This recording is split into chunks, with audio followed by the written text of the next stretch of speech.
왜 중용이 최고의 지혜인가? 중용 33장 핵심 요약. 중용 한 문장으로 깨닫는다. 삶이 흔들릴 때 필요한 한 문장. 중용을 알면 인생이 바뀐다. 여러분 안녕하세요. 오늘날 사회는 극단으로 치우치는 경향이 있습니다. 정치도 극단, 이념도 극단, 감정도 극단. 그래서 지금 시대에 가장 필요한 철학이 바로 중용입니다. 중용은 타협이 아니라 가장 정확한 중심을 찾는 지혜입니다. 오늘은 유교 사서 가운데 가장 깊고 어려우면서도 가장 철학적인 책인 중용에 대해 이야기하려 합니다. 사실 논어는 대화록이고 대학은 지도자의 공부 방법이며 맹자는 정치 철학입니다. 그런데 중용은 인간 존재의 근본 원리를 말하는 책입니다. 쉽게 말하면 다음과 같은 질문을 다루는 책입니다. 인간이란 무엇인가? 인간은 어떻게 살아야 하는가? 성인은 어떤 경지인가? 우주의 원리와 인간의 마음은 어떻게 연결되는가? 어떤 학자는 이렇게 말합니다. 중용은 동양 형이상학의 정수다. 그래서 중용을 한 문장으로 말하면 이것입니다. 인간의 마음이 곧 우주의 중심이다. 오늘의 등장인물 온통 복사꽃이 활짝 피어있는 서당의 정자가 있는 무릉도원을 배경으로 크고 오래된 왕성한 은행나무 잎 사이로 맑고 시원한 바람이 스며든다. 덕 높은 스승과 여제자가 마주보며 앉아서 서로 찻잔을 기울이며 담소하고 있다. 스승님, 인간은 왜 살아야 합니까? 그 질문에 답하려고 자사가 중용을 썼다. 그 책은 무엇을 말합니까? 인간은 하늘의 명을 받고 태어난 존재라는 것을 말한다. 중용은 공자의 사상을 계승한 책으로 공자의 손자인 자사가 저술했는데 맹자의 사상의 뿌리가 되는 인물이다. 신법전수의 계보를 보면 공자 자사 맹자 이렇게 이어진다. 그래서 중용은 단순한 윤리서가 아니라 유교 철학의 핵심 이론서다. 본래 분량이 짧지만 그 의미가 매우 깊다. 스승님, 저는 중용이라는 말을 들으면 적당히 사는 것이라는 생각이 듭니다. 많은 사람이 중용을 그렇게 오해한다. 중용이란 적당히 하는 것. 하지만 이것은 완전히 틀린 해석이다. 중용은 적당주의가 아니다. 중용의 뜻에는 세 가지가 있다. 첫째는 치우치지 않음인데 이건 어느 한쪽으로 치우치지 않는 것이다. 둘째는 지나치지 않음이다. 이것은 과도하지 않는 것이다. 셋째는 항상 균형감 있게 상황에 알맞는 정확한 조화를 뜻한다.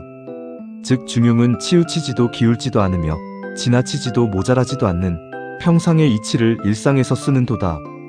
그래서 공자는 중용이야말로 최고의 덕이다 라고 말했다. 주인은 중용의 중을 치우침 없음, 용을 항상 씀이라 풀이했지. 중용을 알기 쉽게 비유로 말한다면요? 그게 좋겠구나.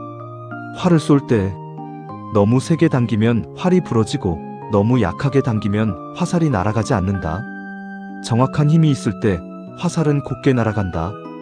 그것이 바로 중이다. 그럼 용은 무엇입니까? 그 정확한 상태가 항상 유지되면 그것이 용이다. 이처럼 중이란 정확한 중심을 잡은 상태이고 용이란 항상 그렇게 유지되는 상태를 말한다. 한마디로 요약하면 중용이란 항상 중심을 잃지 않는 삶이다. 1장의 첫 구절에 말한 천명지위성이란 무슨 뜻입니까? 하늘이 인간에게 부여한 것을 성품, 곧 본성이라 한다. 라는 뜻이지. 공자는 인간에게 인예의 지의 씨앗이 있다고 보았다. 맹자는 이렇게 말한다. 인간에게는 네 가지 마음이 있다. 측은지심, 수호지심, 사양지심, 시비지심. 이것이 바로 인이의지의 씨앗이다. 정말로 인간의 본성은 하늘이 준 것입니까? 그렇다. 하늘이 준 본성에 따라 사는 것을 도라하였는데 이건 도는 밖에 있는 것이 아니라 내 안에 있다는 뜻이다. 그 도를 닦는 것을 가르침이라 한다. 유교에서 가르침이 중요한 이유는 본성을 회복하기 위해서다. 그렇다면 왜 세상에는 악이 많습니까? 씨앗이 있다고 나무가 되는 것은 아니다. 씨앗을 기르는 사람이 있어야 한다. 그것이 바로 수양이다. 도는 밖에서 배우는 것이 아니라 본성을 따르는 것입니까? 도는 책 속에도 산 속에도 있는 것이 아니라 도는 오직 너의 마음 안에 있다. 즉 부모를 섬기고 사람을 사랑하는 것, 바로 그곳에 있다. 그래서 군자는 잠시도 이 도를 떠나지 않는다. 사람들이 도를 알면서도 왜 따르지 않습니까? 중용에서는 도는 잠시도 떠날 수 없다. 라고 말하지만 사람들은 욕심, 분노, 두려움 때문에 도에서 벗어난다. 그러나 군자는 보이지 않는 곳에서도 삼가고 들리지 않는 곳에서도 두려워한다. 그래서 군자는 혼자 있을 때도 조심한다고 합니까? 그렇다. 진짜 수양은 혼자 있을 때 시작되기 때문이다. 이것을 신독이라 한다. 보이지 않음 들리지 않음의 순간에도 깨어있는 것, 이를 신기독이라 한다. 홀로 있을 때의 마음가짐이야말로 도를 닦는 핵심이지. 중용에서 말하는 중과 화는 무엇입니까? 감정이 아직 일어나지 않은 상태를 중이라고, 감정이 일어났지만 지나치지 않은 상태를 화라 한다. 중과 화의 차이는 무엇입니까? 기쁨, 분노, 슬픔, 즐거움이라는 감정이 아직 일어나지 않은 상태의 고유한 균형이 중이고, 기쁨, 분노, 슬픔, 즐거움이라는 감정이 일어났지만 지나치지도 모자라지도 않고 모두 절도에 맞는 상태가 화다. 그러면 인간 마음의 가장 깊은 곳에는 고유한 중심이 있다는 말입니까? 바로 그것이다. 인간의 마음에는 감정이 일어나기 전에 본래 마음, 즉 고유한 중심 상태가 있다는 말이다. 중과 화가 이루어지면 어떻게 됩니까? 하늘과 땅이 제자리를 잡고 만물이 자라난다. 이 말은 무슨 뜻입니까? 인간 마음이 우주와 연결된다는 말입니까? 그렇다. 인간의 마음이 바르면 세상이 바르게 된다는 뜻이다. 스승님, 왜 군자는 중용을 행하고 소인은 중용을 어기는 것입니까? 군자는 보이지 않는 곳에서도 조심하고 들리지 않는 곳에서도 스스로를 두려워하므로 항상 때에 알맞게 균형을 잡지만 소인은 거리낌 없이 자기의 감정과 욕망에 치우치기 때문이다. 사람들은 중용을 모르는 것입니까? 아니다. 대부분 알지만 실천하지 못한다. 왜냐하면 사람은 쉽게 극단으로 가기 때문이다. 사람은 지나침과 모자람 사이에서 흔들리는데 지혜로운 사람은 지나치기 쉽고 어리석은 사람은 모자라기 쉽다. 그래서 균형이 어려운 것이군요. 옛날 순임금은 중용을 매우 잘 실천하였다. 어떻게 하였습니까? 순임금은 묻기를 좋아하고 가까운 사람들의 말도 잘 살피며 남의 허물은 숨겨주고 선을 드러내 주었는데 사물의 두 끝극단을 잡아 살핀 뒤 상황에 가장 맞는 균형점을 취하여 백성에게 적용하였지. 지혜가 중용을 보장합니까? 아니다. 모두가 나는 지혜롭다고 말하지만 함정에 몰리면 피할 줄을 모른다. 중용을 깨닫는 사람은 있어도 오래 유지하는 사람은 드물다. 아내는 하나를 얻으면 가슴에 품어 잃지 않았다. 그래서 한 번 잘못을 깨달으면 다시는 반복하지 않았다. 진정한 강함이란 무엇입니까? 남방의 강함은 너그러움과 부드러움으로 가르치고 무도함에 보복하지 않는 강함, 즉 폭력 대신 포용의 덕으로 이기는 강함이고, 북방의 강함은 갑옷을 입고 죽음도 두려워하지 않는 무력의 강함이지만 군자의 강함은 자기 자신을 이기는 것이다. 남과 조화를 이루어 잘 지내지만 휩쓸리지 않고 중립적이 돼 치우치지 않으며, 나라에 도가 있으면 자기 뜻을 숨기지 않고 나라에 도가 없으면 죽어도 뜻을 바꾸지 않는다. 왜 은둔하는 사람이 있습니까? 세상이 도를 받아들이지 않을 때 스스로 물러나는 것이다. 도는 멀리 있지 않다. 그럼 돈은 어디에 있습니까? 부모를 섬기고 형제를 사랑하는 것에서 시작된다. 무엇보다도 자기에게 시행했을 때 원하지 않는 것이 있다면 그것을 남에게도 베풀지 마라. 즉 내가 원하지 않는 일을 남에게 하지 말라는 것이지. 이 말은 자기에게 진실하고 남을 자기처럼 생각하라는 것이다.